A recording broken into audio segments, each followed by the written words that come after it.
అందరికీ నమస్కారం అండి. Welcome to Pasupuleti Bharathi. ఈరోజు వచ్చి కడప పూజ చేసుకున్నానండి. ఆరాని అమ్మవారికి వచ్చి అన్నం పాయసం అనేది చేస్తున్నానండి. పాలతోనే అన్నం ఉడకబెట్టుకొని దాంట్లో ఇలాచి పౌడర్ వేసేసానండి. ఒక గ్లాస్ బియ్యానికి 3 గ్లాసులు పాలు పోసి అన్నం బాగా మెత్తగా బాయిల్ అయ్యేదాకా కుక్కర్లో పెట్టుకున్నానండి. పాలల్లోనే వేసేవచ్చు, కానీ లేట్ అవుతుందనేసి కొంచెం అలా తొందరగా చేసుకున్నానండి.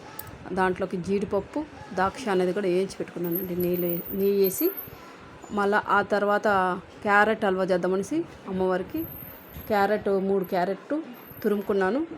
ఆ నెయ్యి మిగిలింది కదండి, ఆ నెయ్యిలోనే వేయించుకుని ఇస్తున్నాను.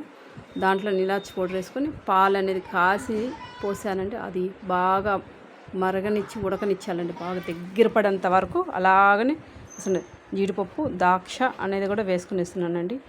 వేసుకుని దాని తర్వాత వచ్చి ఇలాచి పౌడర్ కూడా కొంచెం వేసానండి. మళ్ళీ అన్నం పాయసంలో వచ్చి ద్రాక్ష ముంతమడుపు దీంట్లో కూడా వేసేసి నెయ్యి కాస్త వేసేసి లాస్ట్లో వచ్చి బెల్లం వేసి కొద్దిగా బాగా దగ్గరకు వచ్చేదాకా పెట్టానండి. ఆడికి అన్నం పాయసం అయిపోయింది, క్యారెట్ హల్వా అయిపోయిందండి. తర్వాత వారాహి అమ్మవారికి పూజ చేసుకొని ఈరోజు నైవేద్యం అది పెట్టానండి. ఈరోజు తులసి కోట కూడా ముగ్గేసుకున్నాం. లలితాదేవి గుడికి అనేది వెళ్ళానండి. ప్లీజ్ సబ్స్క్రైబ్ చేసుకోండి. ఉంటానండి. బాయ్.